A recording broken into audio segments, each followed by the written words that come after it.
दिनै उदालगुरि जिल्ला बंस'आ उदालगुरि जिल्लानि सिङाव थानाय बर्नगाव खोन्दो आफादखौ दिनै दाफुंना होनाय जाबाय।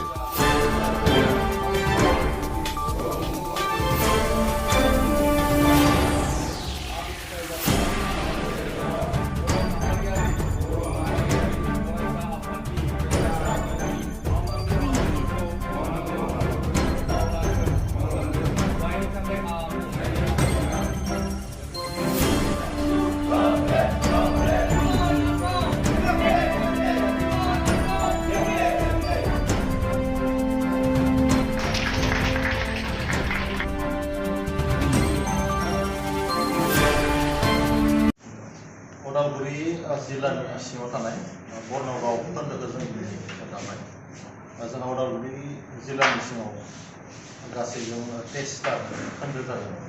माने 23 आनसलिक जागोन। दा बेनिनो जोङो अलमस्ट 10टा मानसिखौ दिनैनि सिमहालागै जों दाबाय आरो दिनै बर्नगाव खोन्दोखौ दानाय जाबाय। जायखिजाया मोजां खामानि मावनायाव हेंथाया फैखायो, बेयो गोदान बाथ्रा नङा।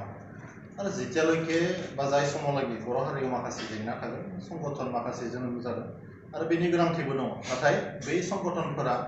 हारिनि मोजांनि थाखाय जानांगोन, हारिनि गांनाय उखैनायखौ माने सुफुंनो हानांगोन। आरो जाय समाव बर' हारिया खैफोदजों मोगा मोगि जागोन, बै समाव स्ट्रंलि भइस होनो हानांगोन। थिग बेबायदिनो बंस'आ थोंजोङै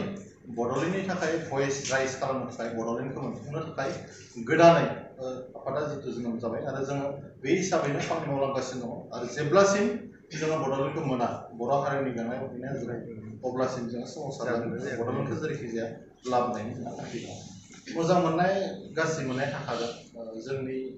मोनबा आसिया मालाबाबो समान जानो हाया, बिदि डिफारेन्सआ मालाबा थायो। आरो माखासे नेगेटिभ माइन्डनि मानसिफोरा ससाइटियाव थायो, जायफोरखौ जों एन्टि एलिमेन्ट्स होननानै बुङो। बेफोरबायदि एलिमेन्ट्सफोरा मालाबा ससाइटिनि बा बड'इजनि बाथ्रा फैयोब्ला एलार्जि जायो बिथांमोना। दा आरो माखासेखौ जों नुदों जे माखासे समाव बिथांमोना जातिनि मुंखौ सिगाङाव दोननानै पलिटिक्स खालामनो नागिरो। दा बर' रायजो राजाफ्रासो थिग खालामनांगौ, जों बिसोर थगायजाबावनो। आरो बर' रायजो राजायानो नैबे खान्थिनि फर्टेसनि मुभमेन्ट, बड'लेण्ड मुभमेन्टखौ बंस'जों थानानै नेतृत्व होनांगोन, जों बेखौ खावलायगोन। दा बेनि थाखायनोथ' प्रेसारबो होनांगौ जायो। गोबां बुङो बंस'आ मानो जोनोम जादों, बै जे एकर्डफ्रा इमप्लिमेन्ट जानो नागिरा, दा बै इमप्लिमेन्ट जानो नागिरिखौथ' प्रेसार होनानै गभर्नमेन्टनिफ्राय बिख'नानै लाबोनो बा बेखौ इमप्लिमेन्टेसन खालामनो थाखायनो जोंनो प्रेसार ग्रुपखौ नांगौ जादों। दा जों मोनसे बाथ्राखौ बुजिनांगोन, जोंनो एबसुलुट पावारखौ नांगौ। जोंनो माने देट मिन्स बर' हारिनि बेखौनो बुंनो नागिरदों। सेपारेट स्टेट नङाब्ला मालाबाबो बेयो माने सम्भब नङा, बे पसिबल नङा। दिनै स्टेट मोनसेयाव सानै डिजिपि थानो हाया। दिनै जोंहा जेराव माने खखा खाना गैया, ल' एन्ड अर्डारनि बाथ्रा बुङो, जेराव फाइनेन्सियेल पावारा जोंहा गैया, जों माबोरैहाय जोंनि जातीयताबादखौ दानो नागिरदों। जोंहा माने मालाबा कुइसन फैयो, जायफोरा गिदिर गिदिर हारिखौ लानानै बाथ्रा बुंगासिनो दङ, जाति दानायनि बाथ्रा बुङो, बिथांमोननि गला आल्टिमेट गल नंमारगोन ना नङा? बिथांमोना हारिखौ जे गेरेमसा माहारि दानो होननानै बुंबाय थामारदों बा खौसे लाबोगोन मागोन होननानै गिदिर लेक्सार होदों। जों लेक्सारखौ माने थाउजेन्डस टाइम खोनाबाय, खिन्थु प्रेक्टिकेलाव माखासे बाथ्राखौ नोंथाङा सोंनाय बायदिनो जादों। मालाबा जोंबो बिथांमोन बायदि लिडारखौ लानानै गोनो गोथो जादों, जायनि थाखायनो बंस'नि जोनोम। आरो बंस'आ दिनै बे गासैबो बाथ्राखौ एक्सपिरियेन्स हिसाबै लादों। मोनथाम एकर्ड जालांनाय जों नायबाय, बेजों बर' हारिनि गांनाय उखैनाया आसलते रिसर्ट जामारगोन ना जामारा, बेजों जोंनि गांनाय उखैनाया माने सुफुंजागोन ना जाया। जों नुबाय जे बेजों माने सम्भब नङा। सेपारेट स्टेट जुदि मोनाब्ला, जों जुदि सेपारेट माने स्टेटहुड जुदि मोनाब्ला, बे मालाबाबो सम्भब नङा। दा बेनि थाखायनो जेरैखि जाया बर' रायजो राजाया मोनसे डिसिसनाव फैनांगौ, जेरैखि जाया by hook and by crook जोङो सेपारेट स्टेटखौ आरजिना लानांगौ। बेखौथ' जों मा बुंबावनो, जोंनि मोनसे समनि एबसुनि बारग' आफादगिरि इउजि ब्रह्म बिथाङा, जाय केबिनेट मिनिस्टार, बिथाङानो बुंदों रन्जन दैमारिया माने जाय भटखौ खालामदों बेखौ नायनोबो मोनाखै, एबसुखौ बिसास खालामनानै माने सिगनेसार होदों। अब्ला बाथ्राखौ बर' रायजो राजाया नायदो, सोरखौ सोर बिसास खालामदोंमोन, सोरखौ बिसास खालामदोंमोन, बेखौ रायजो राजाया मोजांनो बिजिरनायनि सम। रन्जन दैमारिया मोनसे पिस एकर्ड जानायनि उनावबो जे दिनै उदां अख्राङाव फैनो हायासै, बेनि गोरोन्थिया सोरनि, सोर हाइजेक खालाममारखो, बेफोरबायदि कुइसननि एन्सारखौ बर' रायजो राजाया गावनो मिथिगौ। आरो दिनैनि तारिखाव जोङो बर'फोरा बेनिखायनो जेरैखि जाया बेफोरनि जि माने प्रपगेन्डा सोलिदों बहाबा हाइजेकिंनि बाथ्रा सोलिदों बेफोरबायदि बाथ्राखौ स्ट्रंलि भइस राइज खालामनानै बिथांमोन बायदि जोंनि जा नेता दङ हारि बा बर' हारिनि बर'इजमनि जाफोर स्ट्रं लिडारफोर दङ बिथांमोनखौ जेरैखिजाया जोंनि हारियाव लाबोनानै खामानि मावनायनि सुजुगखौ होनांगोन जोङो मोनसे बाथ्राखौ नायदों जे जोंनि जिफोर पलिटिशियान जायफोरा माने सकल लिडार बिथांमोना जातिखौ लानानै बारे बारे गेलेबाय थादों जातिखौ लानानै गेलेबाय थादों जायनि थाखाय मोजां मोजां लिडारफ्रा मालाबा मालाबा भिक्टिम जानो गोनां जादों रन्जन दैमारि बिथां बा एक्स एनडिपि जायफोर दं बिथांमोना दिनै भिक्टिम जादों बिथांमोना पिस एकर्ड जानायनि उनावबो माने आसरित धरनाव माने बिराद माने भिक्टिम जानो गोनां जादों जेराव बिथांमोना दाबो माने वारेन्ट फैयो दाबो सामन फैयो बिथांमोना बहा फैयो बिदिब्ला आरो मोनसे एकर्ड जानायनि उनाव जे बिथांमोना जेलाव थाबाय थानांगौ जों खोनानो मोनदों माने भुटानावबो जेलाव माने एनडिपिनि जोहोलावफोरा दं दा बिथांमोनखौ खबर लानो मानसि गैया बिथां माने भेरि मास आनफर्चुनेट बर' जातिनि थाखाय माखौ सोर मा पिस एकर्ड होनना बुंदों मा एकर्ड बुंनानै जों माने बुजि मोनाखै आरो जायफोर दैदेनगिरिफोरा बिराद स्टेन्ड होनानै बुंबाय थादों मोजां माबा माबि जासोदों होननानै बिथांमोनानो एक नम्बर कनफिउज बिथांमोनानो गोनो गोथो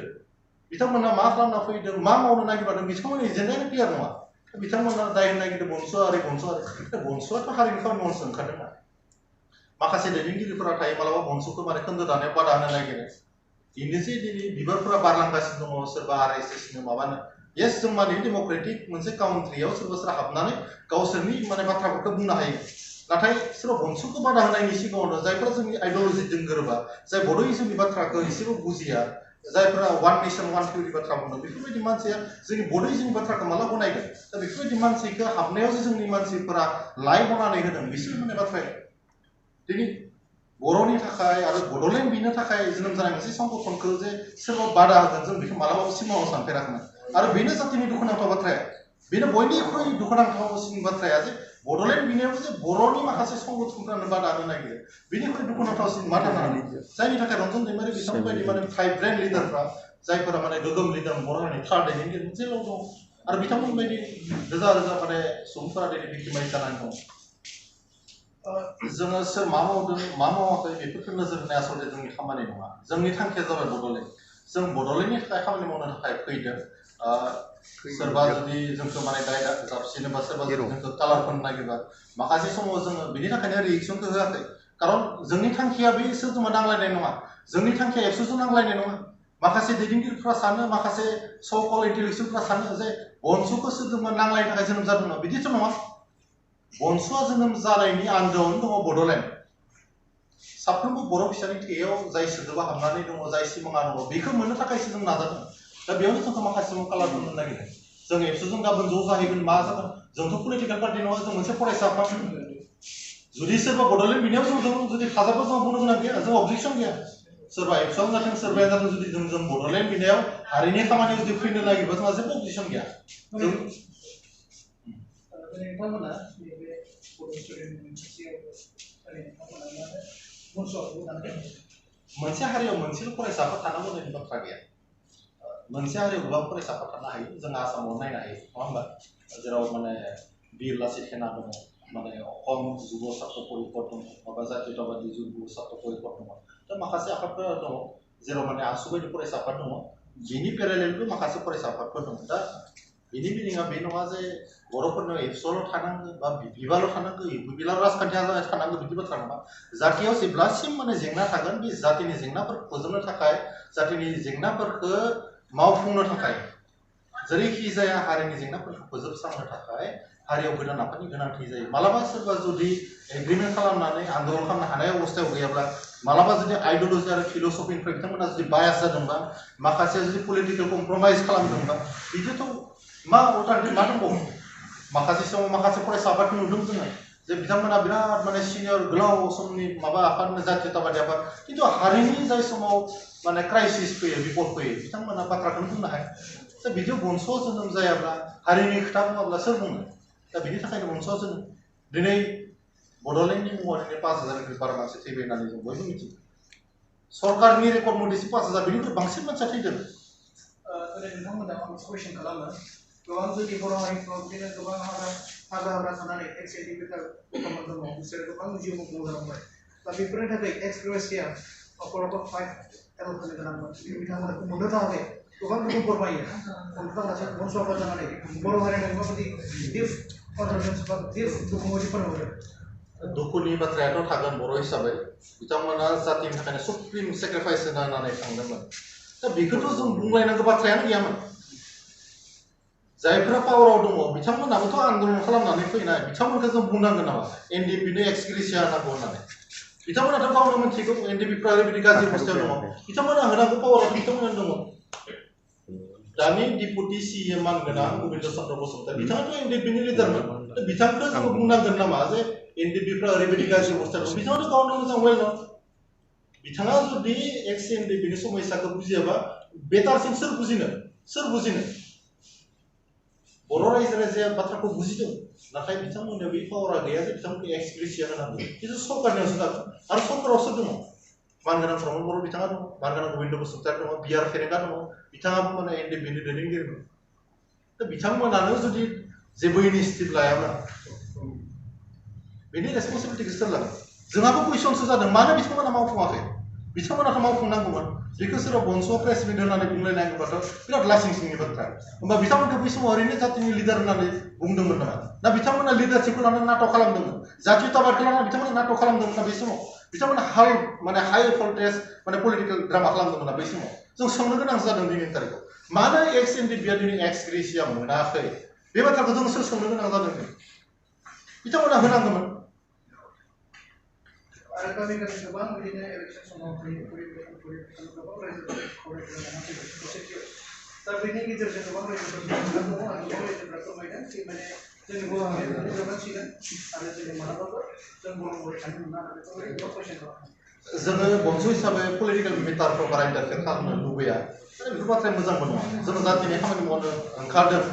दा माखासे फरायसा आफादफोरखौ मानो गाज्रि मोनो बांसिन पलिटिकेल अरियेन्टेड जानायखाय पलिटिकेल पार्टिफोरजों हुलि हुलि जे होनना बुङो बे हुलि हुलि जासोनायखाय गाज्रि मोनो थारमाने नांजाब सिथोब थानायनि थाखाय बंस'आ बेफोरबायदि मोनसे फरायसा आफाद जानो लुबैयाखै जोङो इन्डिपेन्डेन्ट फ्रिलि हारिनि खामानि मावगोन जोङो गावनि स्टेन्डआव थानानै खामानि मावगोन जातिनि एजेन्डाखौ सिगाङाव होनानै जों खामानि मावगोन सोरबा जोङो पलिटिकेल पार्टिखौ प्रायरिटि होनाय नङा आरो गोबाङानो मोनसे बाथ्राखौ सोंगोन जे बा बुंदोंबो माखासेयाव जों खोनानो मोनो फैबाय थानाय समाव बंस'आबो माने ओरै माने सोरखौबा सापर्ट होगोन नामा जोंनि मानसिफ्रा मानो बिदि साननालाय सोरबा जातिनि थाखाय खामानि मावनो ओंखारदों एसे स्पेस होनांगौ सोरबा आं फरायसा आफादा थांबानो जों थांगोन बिदिथ' बाथ्रा फैया जोंनि नोंथांमोननि बे बंस' आफादनिफ्राय बावैसो सप्तासे सिगां मोनसे भाइरेल भिडिअ ओंखारदों बे माने बंस' आफादनिफ्राय सासे बिसोर माने जयन जायो नोंथांमोना माबायदि फोरमायनो बे जों जेखिनाखौ माने बुजि मोनो बेफोरो सावरायनांगोन मेटारा नङा आसलते सोरबा थांदों फैदों थारमाने गावनि आइडियलजियाव स्टेन्ड जानो हायाखै आरो सोरबा जुदि पलिटिकेल पार्टिया जुदि सानदोंबा बेखौ लांनानै बिसोर बिराद मस्थ' गिदिर खामानि मावबाय होननानै बेथ' आंनिबा बिराद माने रं कनसेप्ट आरो जाय लिडारनि कनसेप्टआ मा जाय मोनजायाबाबो गावनि जातिनि खामानि मावगोन आइडियलजि आरो फिलसफियाव माने स्टेन्ड जाना थानांगोन बिसोर लिडार सोरबा इउपिपिएलआव मोजां नुहुरबायनो बिजेपिआव मोजां नुहुरबायनो बिपिआव मोजां नुहुरबायनो गाबोन थांगोन बेलाय मा लिडार बेफोरबायदि मानसिनि बाथ्राखौ सावरायनानै जों टाइम पास खालामनो जेबो दरकार गैया सोरबा आनसलिक सासे सानै फैगोन थागोन बेफोरो जोंनि थाखाय मेटारानो नङा जोंनि थांखिया जाबाय बड'लेण्ड बे बड'लेण्ड सोमावसारनायाव सोरबा फैगोन थांगोन बेखौ जोङो सावरायबाय थानो गोनां एखेबारे मेटार नङा जोङो जोंनि थांखियाव जेरैखि जाया मोनहैनांगौ बड'लेण्डखौ मोनफुंनांगौ बेसो जोंनि थांखिया नोंथांमोना सोंथि दा नोंथांमोना सासे बर' हारिनि गोदान महर थाबाय सिगां गोबां बर' हारिनि दिन्थिनो मोनबाय दा बिदिनो जोंनि गोबां बर' हारिनि आउट अफ बिटिआर जेरै सलेसर जिल्ला धेमाजि जिल्ला बेफोरबायदि गोबां दुखु फोरमायदि बिटिआर मोनसे स्पेक्ट्रेट अफ जों सोसननो गोनांमोन बिथांमोना जेबो उसुबिदा मोनाखै बा जेबो खबर मोनाखै नोंथांमोना मा बुंनो सानदों According to BTR record, माने 3.14 जिबफोर दङ 3.2, 3.3 माने गासैखौबो जों जुदि नायोब्ला एनालाइसिस खालामोब्ला 6 मासनि उनाव आफ्टर माने 6 मान्थस बिनि उनावनो माने कमिसननि थ्रु कमिसन माने गामिफोरखौ सोसननांगौ माखासेखौ माने जायफोरा माने कन्टिनिउस रिलिज नङा बेफोरखौ माने दानफानायनि बाथ्रा दङ बेफोरबायदि माखासे बाथ्राफोरा दङ दाबो मावफुंजायाखै थाबैनो मावफुंजानांगौ आरो आं खावलायगोन दिनैनि बे खौरां मेलनि गेजेरजोंनो जे जोङो मालायनि सायाव बांसिन सोनारनाया गाज्रि दा बंस' बायदि मोनसे जातिनि थाखाय खोथा बुंनो थाखाय भइस राइज खालामनो थाखाय मोनसे फरायसा आफाद माने जोनोम जानांगौ बेनि थाखाय बेयाव बयबो बारसोमनानै खामानि मावनांगौ आरो आंखौ खावलायगोन स्पेसियेलि आं संगठन हिसाबै नङा इन्डिभिजुवेलि नेतृत्वखौबो ओरैनो मानसिफ्रानो लानांगौ ओरै सानजा फारसेनि बर'फोरानो नेतृत्वखौ लानानै बड'लेण्ड सुक्तिखौ बिथांमोनानो खालामनानै लाना फैनांगौ आरो बिथांमोनानो कि सिगनेचर बिथांमोनानो जानांगौ बिथांमोना जाहाथे बेबायदि मोनसे सन्देहखौ लाबाय थाया ओरै सोनाबनि बर'फोरा जोंखौ नायनो हाया माया दा बेनि थाखायनो बिथांमोना लिडारशिपखौ लानानै जातिनि थाखाय स्टेन्ड होनानै खामानि मावनांगौ सिगांबो मावदों जों माने सेक्रिफाइस दङ जों बयबो मिथिगौ नाथाय बिथांमोना बेखौबो प्रुभ खालामनायनि सम जे जोङो जुदि थगायजामादोंब्ला जोंनो मेन स्ट्रिमाव थानानै खामानि मावनोसै जोंनो बड'लेण्ड एकर्डखौ खालामनोसै मोनथाम एकर्डआवबो जुदि हाबमारलाबा जों बड'लेण्ड एकर्ड खालामनानै जोंनिखौ सोसनना लानोसै बिदिबोथ' मोनसे जानो हायो आरो जोंखौ माखासेयानो ब्लेम खालामनो नागिरो मोनसे बाथ्राखौ आं क्लियार होनो लुबैदों जे बनसुआ लायनो सोरखौबा गामिखौ हाबजानो लुबैया मानो लुबैया होननानै माखासे मानसिफ्रा बुंनो नागिरो जोंनि बिदि जेबो कनसेप्ट गैया गामिया सोसन जायोबाथ' मोजांनि बाथ्रा जोंनि थाखाय मस्ट वेलकाम जोंहा बड'लेण्ड बिदिबो सुबिदा जायो हाबनांगौ गामिखौ हाबजानायखौ बाजानाय गैया नाथाय माखासे बेखौनो कालार खालामनो नागिरो बेनि थाखाय सांग्रां जानांगौ बर' रायजो राजाफोरा ओरै सानजानि जेसेबां बर'फोर दङ संकष्ट सदिया बा बिश्वनाथ संकष्ट सदिया हाबजोबनांगौ बर'फोरा जों बेखौसो डिमान्ड खालामो जोबनायाव लास्ट कुइसन जे फैबाय थानाय समफोराव बनसुआफोरनिफ्राय बड'लेण्ड सोमावसारनायाव माबायदि स्टेप्सफोर खालामो प्लानिंफोर खालामो बर' रायजो राजायानो थिग खालामगोन बर'फोरा सोमावसारनायनि गोलाव एक्सपिरियेन्स होबाय हिउज एक्सपिरियेन्स मोनथाम एकर्डबो नुबोबाय दा बेनि थाखायनो बर'फोरखौ जुदि सोरबा जाम्बा सानदोंबा माखासे दैदेनगिरिफ्रा सानो बर'फोरा जाम्बा जाबाय बर'फोरखौ जाम्बा बानायदों सोरखौबा हाइजेक खालामनानै जों पलिटिकेल पावारखौ लादों न' बिदि नङा बर' रायजो राजाफ्रा आन्दलन खालामै ओरैबायदि एक्सपिरियेन्स जाबाय दा बर' रायजो राजायानो थिग खालामगोन जे आन्दलनखौ बिथांमोना बोरायलांगोन आरो नोंथांमोना सारप्राइज जागोन जे फैबाय थानाय समाव बर' रायजो राजाया ओरैबायदि मोनसे मोजां आरो डिसिप्लिन भाबै आन्दलन खालामनो थांगासिनो दङ माखासे लिडारफोरनि जि माने थगायनानै मोननाय बे सियारनि आथिंफोरा बायजोबगोन बिसोरनिया दा बेनि थाखायनो जोङो खावलायदों बयबो जाहाथे खौसे जानानै जोंनि मोनथारनो गोनां जि मोन्थाय जोंनि जोनोमनि मोन्थाय बड'लेण्डनि थाखाय खामानि मावनांगोन आरो आं मिडियानि लोगो नोंथांमोनखौबो खावलायनो नागिरदों एसे पजिटिभलि बड'लेण्डनि थाखाय जेसे हायो बाथ्रा बुंनांगौ मिडियानिफ्रायबो आरो रायजो राजाफोरखौ मोनसे एवारनेस होनांगौ